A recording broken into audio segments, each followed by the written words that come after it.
Studio की lights धीरे धीरे चमकने लगी। हर कोने में एक अजीब सी हलचल थी। आज कोई बड़ा दिन था, कोई खास लम्हा, कोई ऐसा जो यादों में हमेशा के लिए दर्ज होने वाला था। तभी किसी ने आवाज लगाई, एक्चुअली आज हमारा बर्थडे है। सारे चेहरे मुस्कुराए, लेकिन उस मुस्कान में कुछ रहस्य भी था।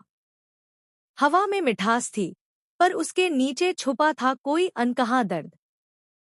सबने तालियां बजाईं, 3, 2, 1 और केक टेबल पर रखा गया।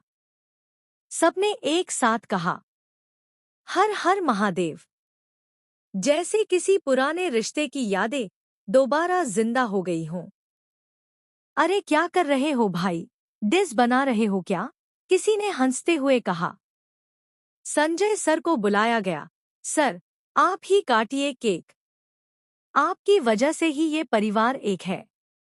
संजय मुस्कुराए, पर उनकी आंखों में एक पल को जो चमक आई, वो कुछ और कह रही थी। Thank you so much sir. आप ही हैं जो सबको जोड़ते हैं। सबने तालियां बजाईं और केक का टुकड़ा सब में बांटने लगा। केक का पहला टुकड़ा जब राणा जी के पास पहुंचा, तो उन्होंने मुस्कुराकर कहा, कहानी पहले प्यार की, यही तो हमारी पहचान है। सभी एक साथ हंस पड़े, पर किसी ने नहीं देखा कि उसी वक्त पीछे स्टूडियो के एक कोने में कोई खड़ा था, चुपचाप, बिना बोले, आंखों में आंसू और चेहरे पर मुस्कान का मुखौटा। थैंक यू सो मच, दोस्तों। आप लोगों की वजह से हमारा शो यहाँ तक पहुँचा है।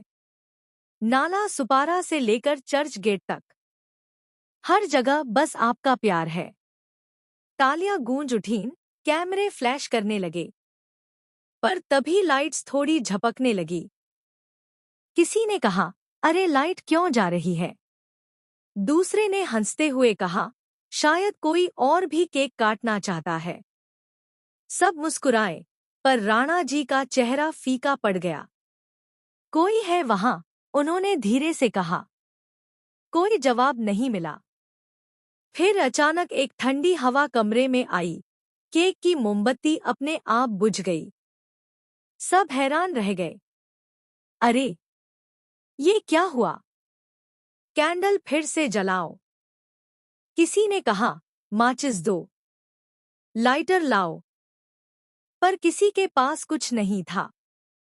तभी पीछे से एक धीमी आवाज आई, क्यों जलाना चाहते हो उसे, जो कभी बुझी ही नहीं? सबने मुड़कर देखा, दरवाजे पर वही खामोश शख्स खड़ा था। उसका चेहरा अंधेरे में था, पर आवाज जानी पहचानी लग रही थी। तुम यहाँ कैसे? वो मुस्कुराया, कहानी तो वहीं अधूरी रह गई थी, जहां से तुमने उसे